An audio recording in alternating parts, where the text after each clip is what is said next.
બે ત્રણ વર્ષ પહેલાં રવિશંકર મહારાજનું નામ તો સાંભળેલું મેં, પણ જે ચારમીબેન ને ઉદયભાઈ ત્યાં શિવરંજની એમની ઓફિસ છે રવિશંકર મહારાજની, બે ત્રણ ઓડિટ કર્યું, એકાઉન્ટ બધું લખ્યું હતું.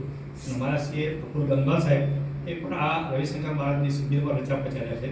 અને ઘણી વખતે મને કહેતા મને કે તમે આમાં જોડાવો, આમ છે તેમ છે, પણ મેં બહુ ધ્યાન ના આપ્યું. કોઈનો દીકરો અહીંયા શિબિર કરી ગયો પણ મને થોડો બોડીમાં તકલીફ લાગ્યું એટલે મને કે તું એમ કર શિબિરમાં જોડાઈ જાય. મેં કીધું જ્યારે તું શિબિરમાં આવવાનું થાય ને ત્યારે મને કહી દેશે અને મારું નામ નોંધાઈ દે. તો એ તાત્કાલિક મને નામ નોંધાઈ દીધું.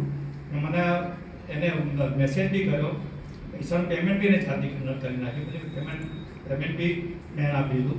પછી મને લાગ્યું કે મારું આ રોજ મેં 7:30 વાગે ઉઠીએ છીએ, તો 5:30, 4:30, 5 વાગે ઉઠીને જવું વાળું થોડું તકલીફ તો પડશે. કંઈ વાંધો નહીં, જે તે આપણે પાછળ જીયાર ખરા. તો સવારે ઉઠીને હવે જે 4:30, 5 વાગે ઉઠીને જે આજુબાજુનું એટમોસ્ફિયર જો એટલું મસ્ત લાગે, તો પછી મેં અહીં આવીને જે યોગામાં કર્યું, આ કર્યું, તે કર્યું. પછી જે ઘેર જઈને જે તાકાત ને જે કામ કરવાની ક્ષમતા એટલી બધી વધી ગઈ ને